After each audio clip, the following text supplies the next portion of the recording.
बैठकीचं आयोजन केलं गेलं। ज्या प्रमुख मागण्या आहेत, भले राज्य सरकारने 31,628 कोटींचं शेतकऱ्यांसाठी पॅकेज जाहीर केलंय, तुम्ही समाधानी आहात का आणि तुमची भूमिका काय? ज्यांच्यावरती संकट आले तो शेतकरी समाधानी आहे की नाही हा महत्वाचा मुद्दा आहे। मी एक 8-10 दिवसापूर्वी जेव्हा पूरग्रस्त विभागाची पाहणी केली होती, आपत्तीग्रस्त शेतकऱ्यांना भेटलो होतो, 50,000 रुपये हेक्टर ही काही माझ्या मनातली मागणी नाही, ही शेतकऱ्यांच्या आवश्यकतेची मागणी आहे। कारण तुमच्याही माध्यमातून या संकटाची दृश्य संपूर्ण देशाने पाहिलेली आहेत। आजपर्यंत असं भीषण संकट हे मराठवाड्यावरती कधी आलेलं नव्हतं। पिकाचं नुसतं नुकसान नाही झालेलं, तर जमिनी खरडवून गेलेल्या आहेत, म्हणजे अक्षरशः खरडवून गेलाय। त्या खरडवून शब्दाचा अर्थ तिकडे कळतो, जमिनीचा वरचा मातीचा थरच वाहून गेलाय, दगडगोटे वाहून आलेले आहेत, खालचे जे दगडगोटे होते ते वर आलेले आहेत, अनेक ठिकाणी रस्ते वाहून गेलेले आहेत। पाणंद रस्ते तर आता काय आहेत नाही आहेत। मला काही शेतकऱ्यांनी सांगितलं की साहेब आमच्या शेतातल्या म्हणजे कुंपडं बिंपडं म्हणजे कोणाची किती जमीन काय हे सगळंच नासधूस झालेले आहे, घरं वाहून गेलेली आहेत, म्हणजे संसारच वाहून गेलेले आहे, आयुष्य वाहून गेलेले आहे। अशा परिस्थितीमध्ये एक शेतकऱ्याची अपेक्षा आहे की किमान 50,000 रुपये हेक्टरी जसं पंजाब सरकारने केलं, आणि आता त्याच्या डोक्यावरती कर्ज आहे, गेल्या हंगामाचं कर्ज त्याच्या डोक्यावरती आहे।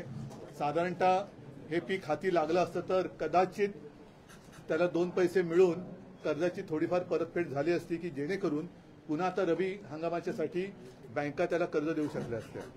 आता जी गरज आहे ती म्हणजे एक तर यांच्या जमिनी पूर्ववत करून देणं, त्याच्यानंतर कर्ज माफी करणं, कारण कर्ज आता फेडूच शकत नाही। पहिलं कर्ज चढले, कर्जाचं पुनर्गठन म्हणजे जे हप्ते आता भरावे लागतात ते काही काळ थांबवून, पण ते थांबले तरी सुद्धा त्याच्यात वाढ होत राहणार, म्हणजे चक्रवाढ व्याजासारखं ते झालं।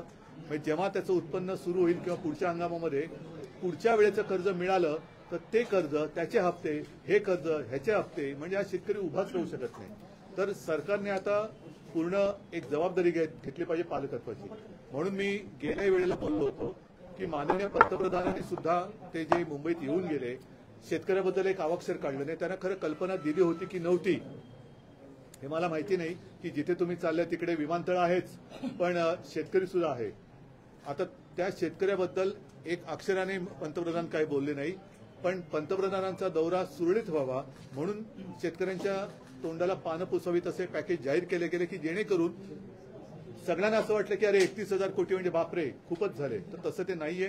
अनेक आता कृषी विषयक तज्ञ जे आहेत, अर्थतज्ञ आहेत, ते विश्लेषण करतायत आणि प्रत्यक्षात ही मदत त्यांच्या सगळ्यांच्या विश्लेषणातून जे काही मला कळलं ती 6,500 कोटीची आहे। एक तर पीक विम्याला त्यांनी जे काही सांगितलं की 5,000 कोटी रुपये देतो, हे 5,000 कोटी देणार कसे, कारण ते जे ट्रिगर होते ते काढले, ते ट्रिगर काढल्यानंतर तुम्ही नुकसान, पीक कापणीचा जो काही ट्रिगर होता तो पीक कापणी आता आहे कुठे, त्याच्यामुळे ही सगळी फसवी पॅकेजची गोष्ट आहे।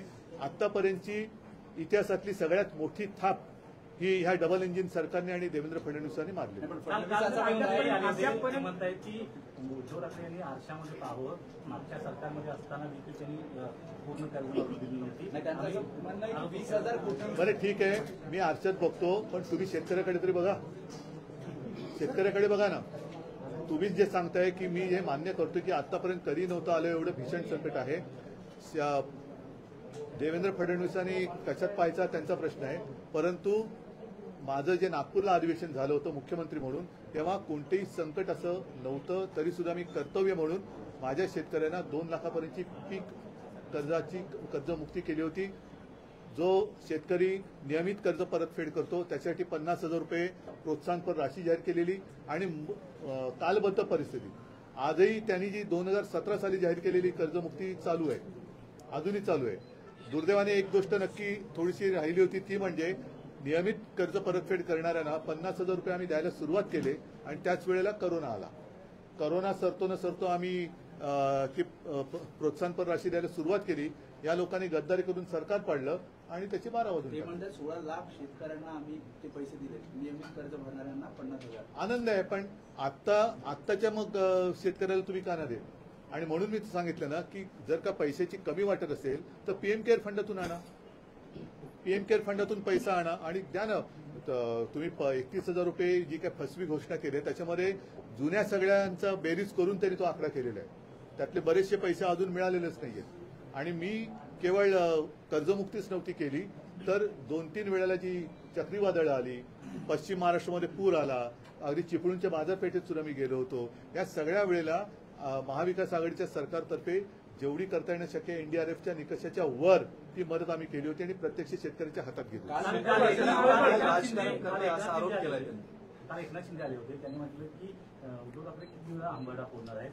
आमदार आले तेव्हा आंबाडा फोडला. मी मागेच बोललोय की गद्दाराला मी उत्तरच देत नाही. त्याच्यामुळे तो गद्दार आहे, त्या गद्दाराला मी उत्तर देत नाही आणि त्याला बोलायची त्याची कुवत पण नाही आणि त्याने बोलू पण नाही.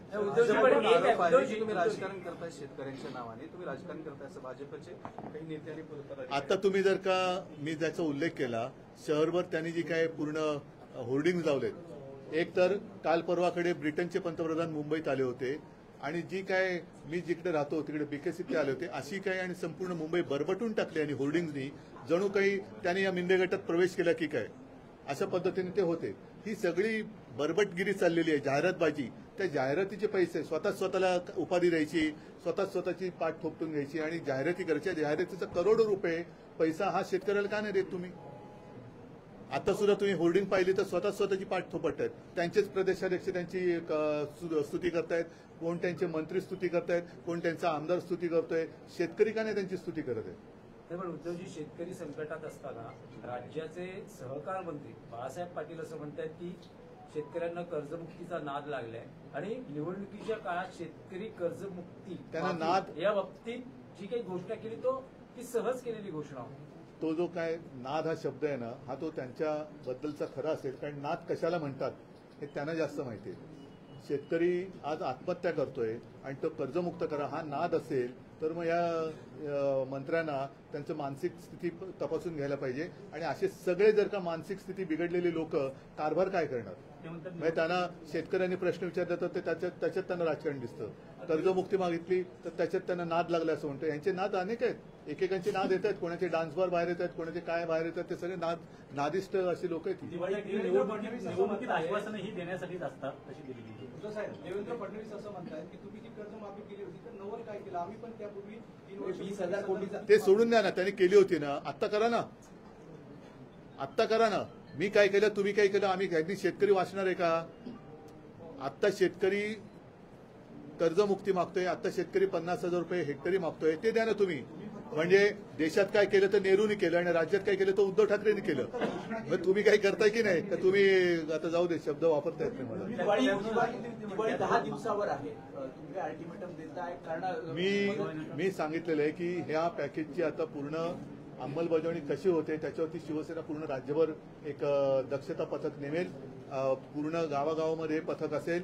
दिवाळीपूर्वी आता त्यांनी जी काय मनरेगातून ही कशी काय माफी पैसे देणार उचलून तशी तरतूद आहे का? कारण मनरेगा ही साधारणतः रोजगार हमी योजनेचं ते एक नामांतरित रूप आहे. ती मोलमजुरी करणाऱ्यासाठी रोजगार हमी योजना, आता ती त्यातनं 3.5 लाख रुपये मुख्यमंत्री कसे देणार? आणि म्हणून मी त्यांना सांगितलं की तुम्ही 3.5 लाख रुपये पर हेक्टरी मदत मनरेगातून करणार असाल तर त्यातले किमान 1 लाख रुपये दिवाळीपूर्वी शेतकऱ्याच्या खात्यात टाका. मंगळवारी महाविकास आघाडीचं शिष्टमंडळ भेटू ना. ठीक आहे, मग मुंबई आणि महाराष्ट्राचे प्रश्न ते मुंबईत आपण भेटू आणि त्या भेटीनंतर सुद्धा आम्ही तुम्हाला भेटणारच आहोत. तर सगळ्यांना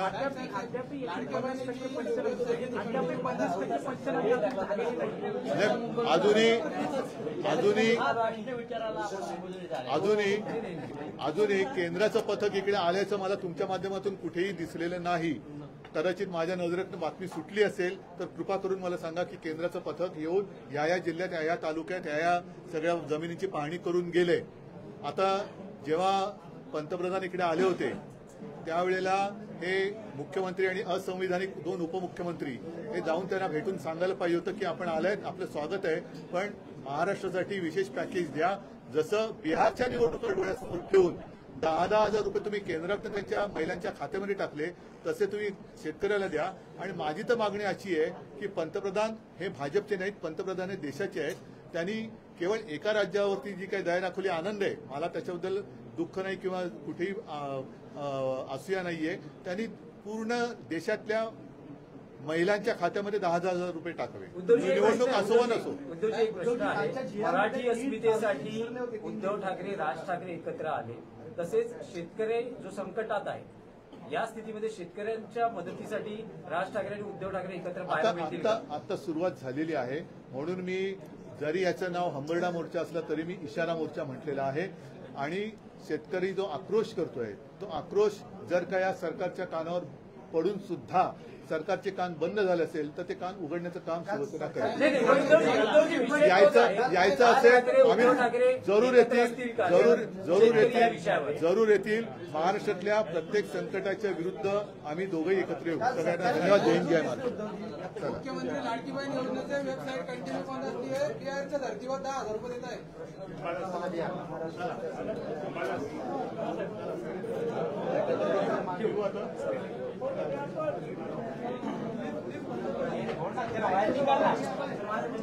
तुमचं दोनच आहे.